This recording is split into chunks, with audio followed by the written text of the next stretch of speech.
Bienvenue dans notre nouvelle pastille Mindset, dédiée aux entrepreneurs en quête de sens et d'épanouissement. Nous avons l'immense plaisir d'accueillir David Gomez, révélateur de votre pleine confiance et préparateur des 3 piliers de l'excellence. Avec lui, nous allons plonger au cœur du mindset entrepreneurial, explorer les clés pour libérer votre potentiel et découvrir comment renforcer votre confiance tout en bâtissant une base solide pour atteindre vos objectifs les plus ambitieux. Préparez-vous à un échange inspirant et transformateur.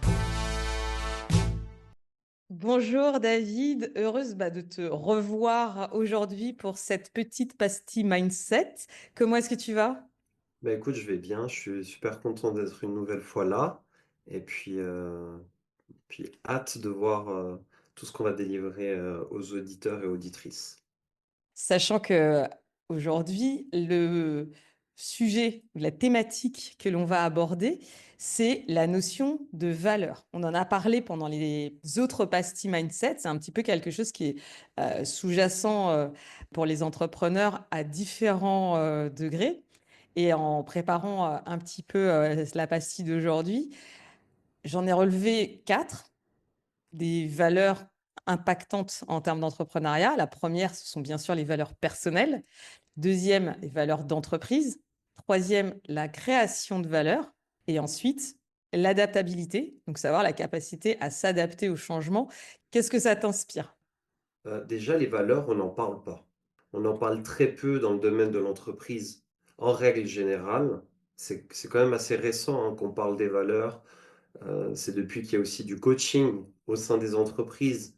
Mais pourquoi? La question, c'est pourquoi on parle de valeurs ou pourquoi définir ces valeurs, c'est important. Derrière les valeurs, qu'est-ce qu'il y a? Derrière les valeurs, il y a un véritable besoin. Derrière des grosses marques d'entreprise, il y a des êtres humains. Et c'est les êtres humains qui fonctionnent aujourd'hui qui font l'entreprise. C'est plus les êtres humains qui a 40 ans, 100 ans en arrière. Derrière les valeurs, il y a des êtres humains avec des besoins. Et c'est quand tu vas commencer à identifier tes valeurs d'un point de vue personnel et professionnel que tu vas pouvoir justement détecter tes véritables besoins. Et si tu arrives à détecter tes véritables besoins, tu vas aussi réussir à détecter les véritables besoins de l'entreprise. Parce que ce qui fait fonctionner l'entreprise, c'est toi qui es à l'intérieur de l'entreprise, plus la somme en synergie des acteurs de l'entreprise. Et moi, je me vois avant où je connaissais pas mes valeurs, où je les avais pas forcément identifiées, à maintenant. Et au-delà de les identifier, je les entraîne. Tu vois, des fois, nous, on croit: «Ah, c'est bon, j'ai identifié, c'est acquis». Non, c'est parce que tu as identifié que tu as fait, tu as remonté à la surface l'information, mais maintenant, il y a l'entraîner pour que ça soit de plus en plus visible. Et on a toutes sortes de valeurs. Moi, ma première valeur fondamentale, et ça n'a rien à voir avec la religion, c'est Dieu. Durant ma vie, en fait, j'ai voulu, fonctionner avec la force de mon intelligence, la force de mon mental, la force de ma connaissance. Et j'ai bien vu que c'est pas ça qui allait débloquer certaines choses ou même rentrer dans une certaine forme de fluidité. Ensuite, ma deuxième valeur fondamentale et tu verras, bah, que pour discuter, avec moi, bah, ça ressort assez fortement, c'est la vérité. Dès qu'il y a des mensonges, dès qu'il y a des trucs qui sont pas clairs, dès qu'il y a manque de clarté, des flous total, pour moi, la vérité libère et du coup, tu sais, ça pose un cadre de dire: «On n'a pas l'habitude de parler comme ça, ah mais ça fait du bien. Ah purée, j'ai jamais pu mettre des mots là-dessus. Ah mais c'est cool et tout». Et la troisième valeur, c'est l'amour de soi et l'amour des autres. C'est-à-dire, je pars du principe que je suis venu ici pour apprendre à m'aimer et si j'apprends à m'aimer, bah, je peux, transmettre, l'amour aux autres et après il y en a d'autres qui découlent, comme la solidarité, l'engagement, le courage, le travail, l'argent et cetera. En réalité, moi, ce que je trouve, c'est qu'on se reconnaît dans les valeurs. Tu vois, quand tu parles de valeurs d'amour, quand tu parles des valeurs de foi, que ce soit des valeurs de vérité, pareil, on est dans d'autres notions, mais on va chacun avoir quelque chose qui va résonner potentiellement avec plus l'une ou l'autre des valeurs. Quand là, on est en train de parler de valeurs personnelles, moi, je sais que dans les valeurs fondamentales, je te rejoins complètement sur la vérité. J'ai vraiment un rapport une légère aversion au mensonge, mais vraiment, plutôt ce que tu disais, c'est vraiment ces zones d'ombre, ces zones floues où c'est que c'est compliqué. Pareil aussi avec l'intégrité qui découle de ça. C'est le fait de dire ce que tu fais, de faire ce que tu as dit. Si tu t'es engagé à faire quelque chose, vraiment d'y aller. Et je trouve que, tu vois, par exemple, ça, c'est des valeurs qui sont personnelles, mais qui se transposent clairement dans ma vie d'entrepreneur. Le fait que ce soit des notions et que ce soit assez abstrait, si tu le mets dans l'application, puisque là, on est en train justement de parler d'état d'esprit, de mindset, on peut voir du coup en les nommant comment est-ce que ça va impacter ta relation avec les autres, ta proposition face aux gens avec qui tu travailles ou face à tes clients quand tu es en train d'exercer, tu vois. La troisième valeur, je pense que la résilience qui aujourd'hui ça part dans tous les sens, ce terme, mais moi je pense qu'elle est essentielle. C'est vraiment cette flexibilité de l'esprit. On a toujours cette phase où on va être un peu challengé. Tu vas faire un truc, tu pensais que ça allait fonctionner, tu pensais que ça allait être bien, et en fait ça marche pas exactement comme tu l'aurais voulu, ou ça prend pas exactement comme tu aurais cru. Tu vois, c'est là où le parallèle avec l'entrepreneuriat est intéressant, parce que du coup, cette valeur qui devient importante et essentielle, c'est celle qui, toi, te permet de rebondir. Et ce qui est intéressant, c'est que dans l'entrepreneuriat, en général, assez rapidement, on est à plusieurs. On interagit avec d'autres personnes, que ce soit tes clients, ton banquier, qui tu veux. Tu vois, tu es nécessairement en train d'interagir avec d'autres. Et en réalité, si tu n'as pas ce chemin-là, de te dire, OK, en fait, là où je veux aller, c'est à tel endroit. Je pense que m'adapter pour y arriver, c'est possible. Quand je te parle, j'ai à l'esprit, j'ai eu des soucis avec la personne qui faisait mon site internet. J'ai eu des soucis aussi avec le comptable.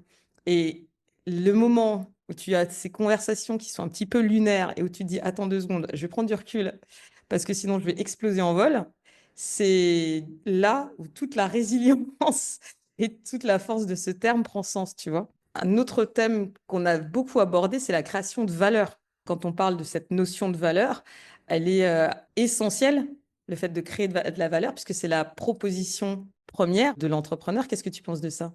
J'ai beaucoup de discussions avec certains entrepreneurs, apprentis entrepreneurs, apprentis coach ou et cetera et cetera. Il y a toujours cette notion, tu sais, de c'est pas assez, c'est pas ci, c'est pas comme ça, moi je sais, alors que je sais pas en fait, parce que je l'ai même pas appliqué sur le terrain.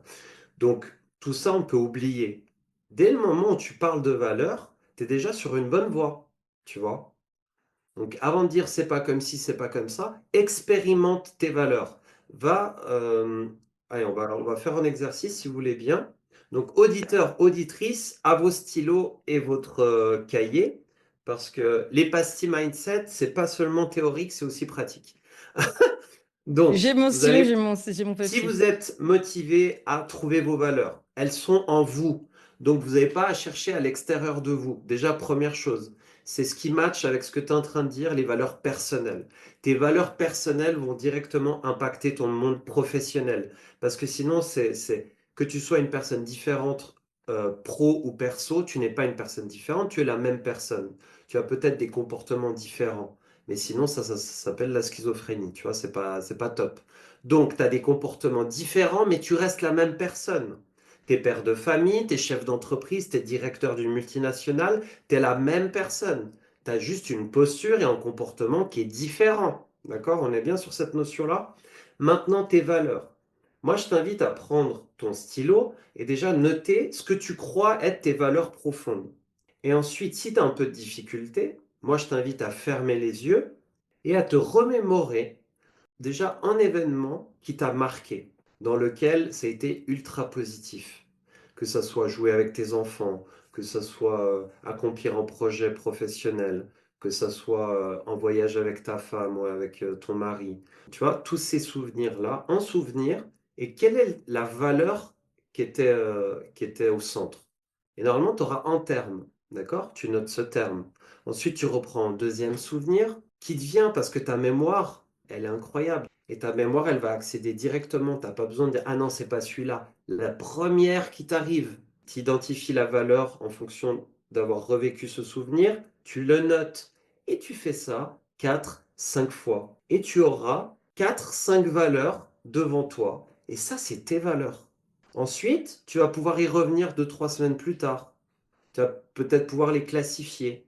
Dire, mais pourquoi cette valeur, elle est centrale? Et tu vas te retrouver un petit peu, tu vois, des fois à porte-à-faux, dire, ah non, non, mais c'est cette valeur. Ah non, mais c'est cette valeur, tu vois. Et ça va t'obliger à mettre des ordres de priorité pour créer de la clarté. En allant chercher, en allant puiser dans tes souvenirs et l'état dans lequel tu es et ce qu'il en ressort, ça remet en perspective, ça met en situation.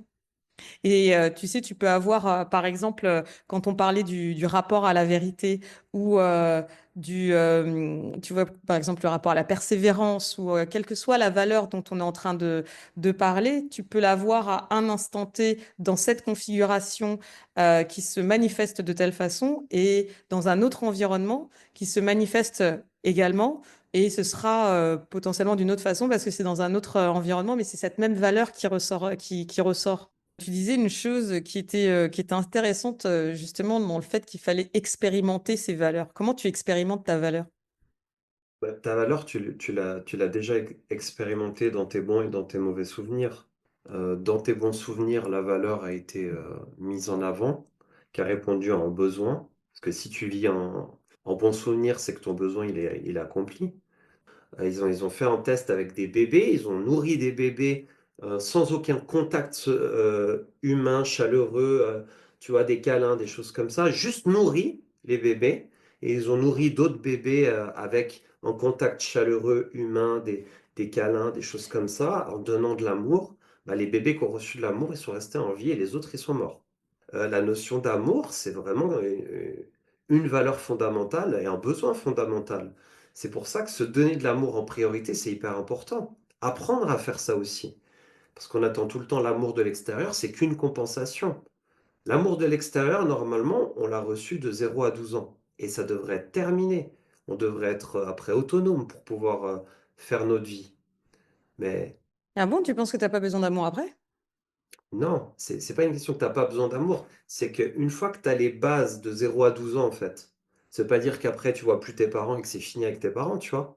Mais c'est une logique si tes parents t'ont donné le véritable amour.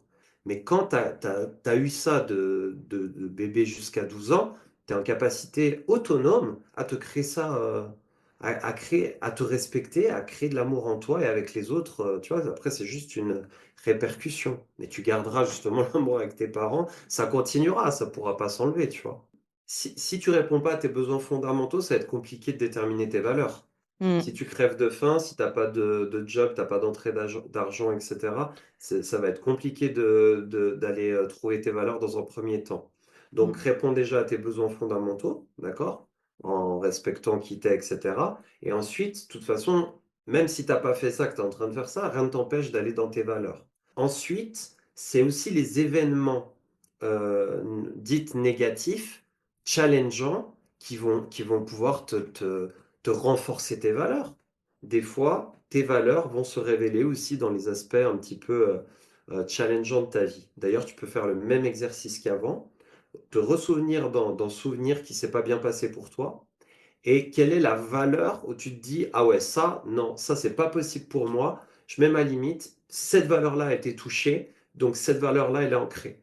La même valeur que tu as mis, ou alors une valeur différente qui vient complémenter, tu fais ça 3, 4 fois, et là, tu as un équilibre des valeurs. Il y a des challenges, il y a des trucs où tu vas être dégoûté, il y a des trucs tu vas avoir envie de pleurer, tu vas être impuissant, tu vas avoir de la honte, de la culpabilité, enfin plein de choses. Ça fait partie aussi de la vie. Mais complètement. Et en fait, tu vois, justement, dans un des events qu'on avait fait, dans le précédent event, tu avais une des coachs qui mentionnait la façon dont elle le présentait, c'est exactement ça que tu vois justement, quand tu accompagnes les personnes. C'est qu'il y a des valeurs, en fait, tu sais, quand on fait de la transition professionnelle, tu as des personnes qui ont fait des burn-out, qui ont, justement, quand on parlait de là où on est plus sur un pas de côté ou un décrochage, c'est carrément une explosion en vol et tu peux plus aller au boulot, etc. Enfin, tu sais plus trop où t'en es. Et en fait, souvent, ça va toucher à des valeurs justement qui sont pas négociables et sur lesquels tu as essayé de négocier depuis tellement longtemps Exact.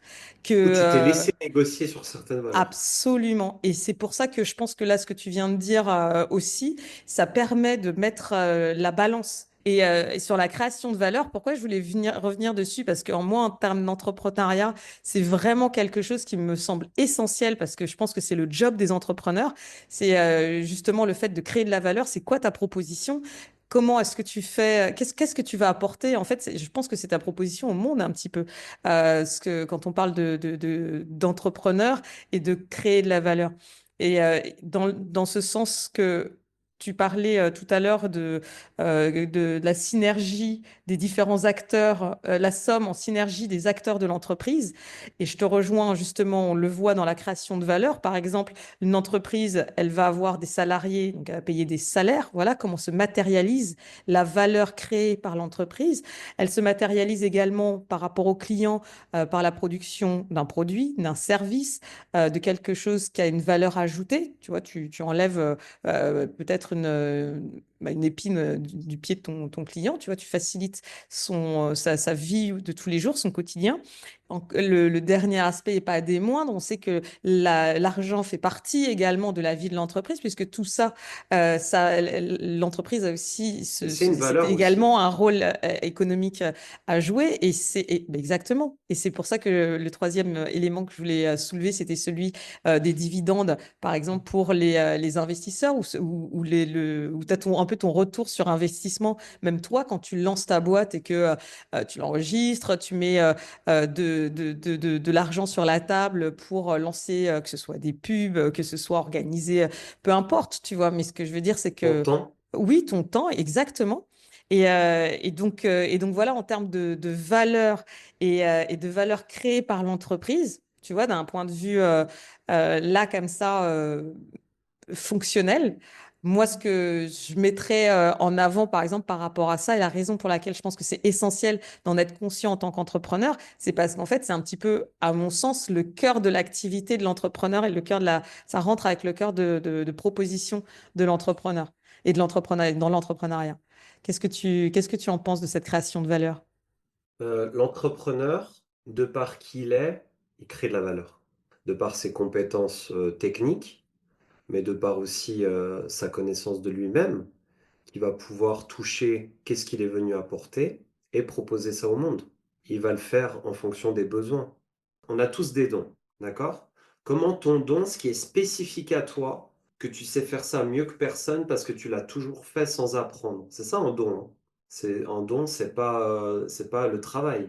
Après, tu peux avoir des dons et rien ne se passe parce que tu ne travailles pas derrière. Et un entrepreneur, il va mettre à disposition ses dons en répondant à un besoin. Et quand il répond à ce besoin, bah, il va forcément le monétiser à travers un produit ou à travers un service. L'entrepreneur, c'est un scientifique. C'est un chercheur en fait. Il cherche à optimiser les produits et les services, il cherche à expandre, il cherche à améliorer la qualité. C'est un véritable chercheur. Pour moi, c'est un domaine scientifique. Tu as mis le doigt sur quelque chose, à mon sens, qui est essentiel pour comprendre de quoi on parle. Pour moi, ce que je trouve génial dans l'entrepreneuriat, c'est justement ça, c'est cette recherche d'améliorer le quotidien.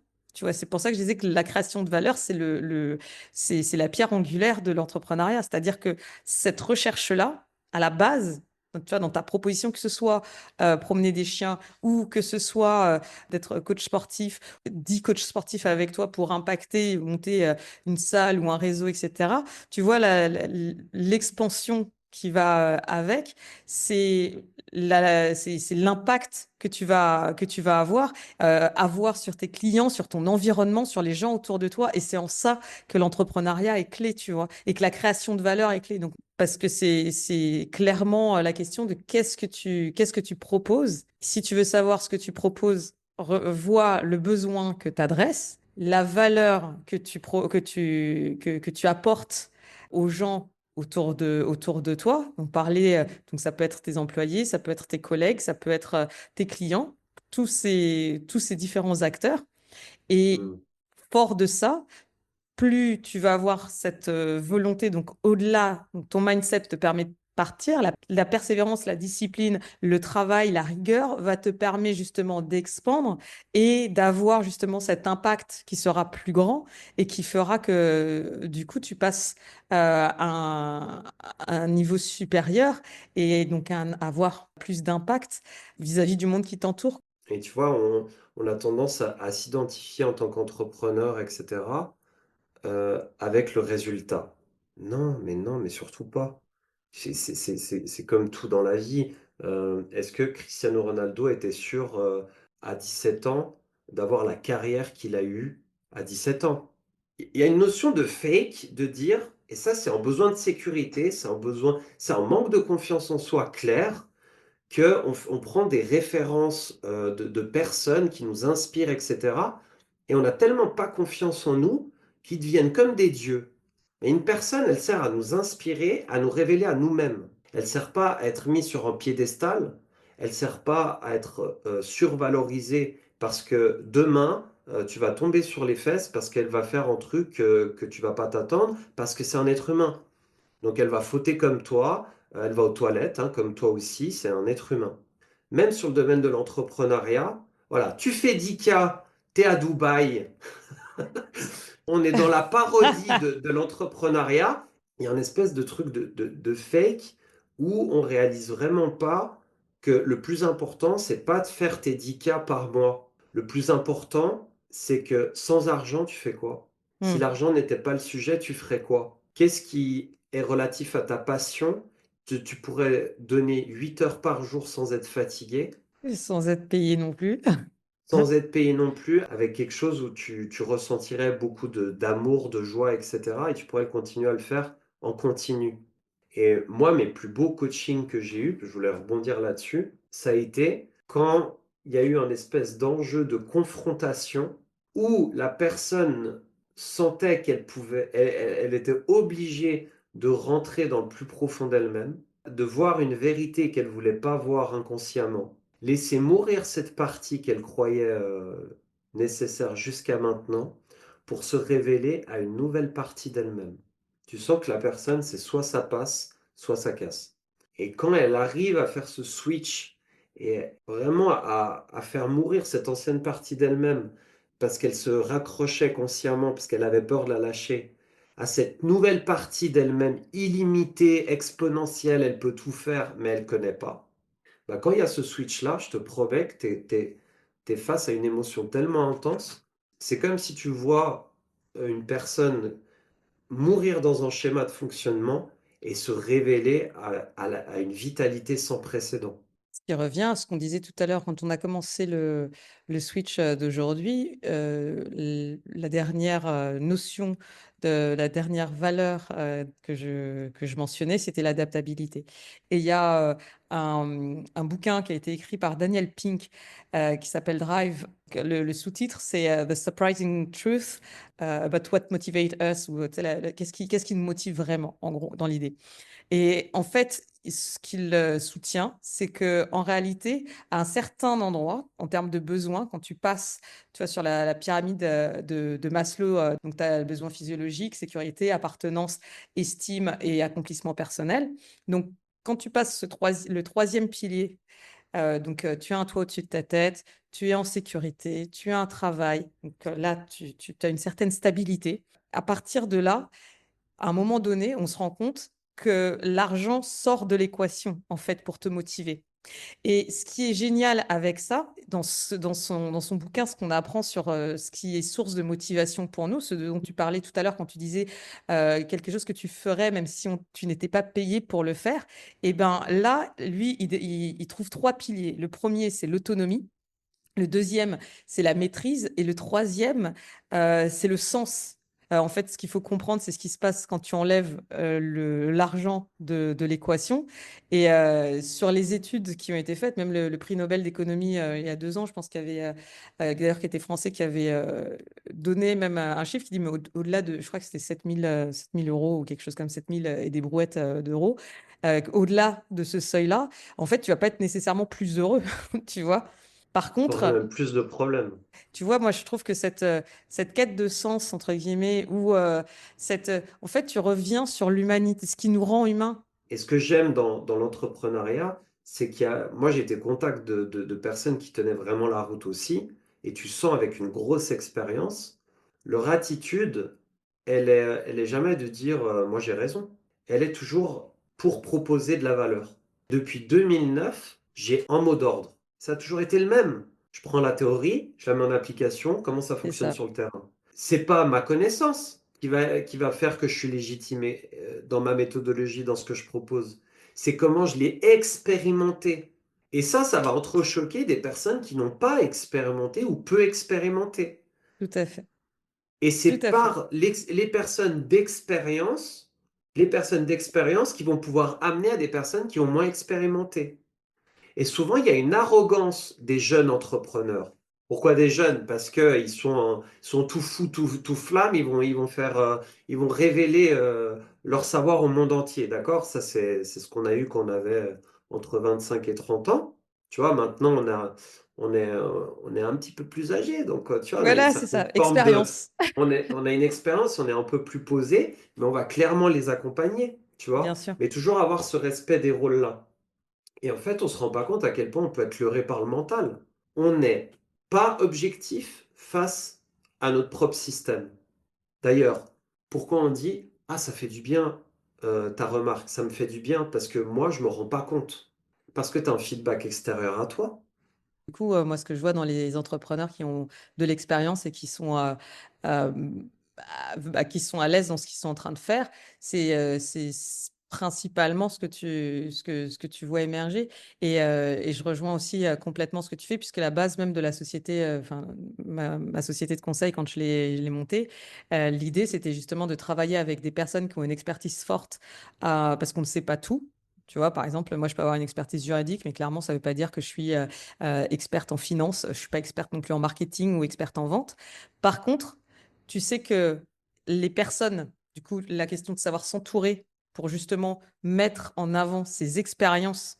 Et donc, c'est pas un Google Consulting, tu vois. C'est vraiment des personnes qui ont, qui déjà, quand elles travaillent dans une entreprise, sont responsables de leurs actes dans ce domaine-là. Et elles ont l'expérience pendant plusieurs années. Et derrière, l'autre point sur lequel j'avais vraiment axé la proposition, c'était justement que ces personnes soient elles-mêmes entrepreneurs. Parce que justement, pour pouvoir conseiller des entrepreneurs, il faut aussi comprendre le mental que tu as derrière.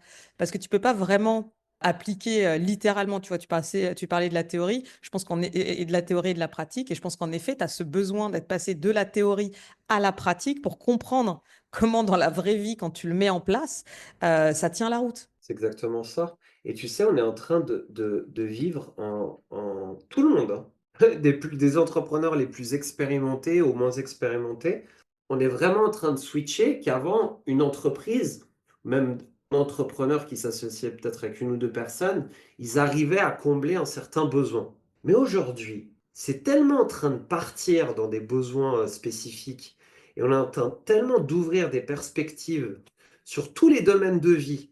Avant, c'était un peu, ah, on faisait la santé, c'était un gros package où tu avais tout, tu vois. Et maintenant, on est en train de tellement définir un peu les choses qu'on ne peut pas enfermer clairement l'être humain dans un domaine ou deux, tu vois, que là, on est vraiment, je pense, obligé d'inclure une synergie. Tu vois, c'est un peu à l'image de nos pastilles. Tu vois, ça a été une véritable co-création. Mm. Je veux dire, moi j'ai mis 39 ans à rencontrer une personne comme toi pour faire des pastilles comme ça sur des choses ou dire, waouh, c'est incroyable. Ah oui, on y va, on balance, tu vois. Ouais, mais clair. Et en fait, c'est ça qui, moi, qui m'anime aussi dans l'entrepreneuriat, c'est cette notion de créativité, cette notion de tout est possible. Faisons-le avant de savoir si ça fonctionne ou pas, et on s'en fout si ça fonctionne ou si ça fonctionne pas, parce que la base, elle est bonne. Et ça va Ouais. générer des choses qu'on ne sait pas, ça va nous faire rencontrer des personnes, ça va... Tu vois, il y a des choses qui vont se produire, qui vont se passer. Mais écoute, c'est une très belle conclusion de notre switch d'aujourd'hui sur la notion de valeur. Encore une fois, merci David pour cette petite pastille mindset. Et donc, à bientôt aussi pour de nouvelles pastilles mindset. Bonne journée, À David. très vite et prenez soin de vous. Merci d'avoir suivi cette pastille Mindset en compagnie de David Gomez, révélateur de votre pleine confiance et préparateur des 3 piliers de l'excellence. Nous espérons que cet épisode vous a inspiré et donné les clés pour nourrir votre état d'esprit entrepreneurial. N'oubliez pas, le mindset est la fondation de votre projet et chaque petit pas compte pour atteindre vos rêves. Si vous avez aimé cet échange, donnez-nous 5 étoiles sur votre plateforme préférée et surtout, si vous connaissez quelqu'un que cela peut aider, partagez-le autour de vous et rejoignez-nous pour de prochains épisodes remplis de conseils, de stratégies et d'inspiration.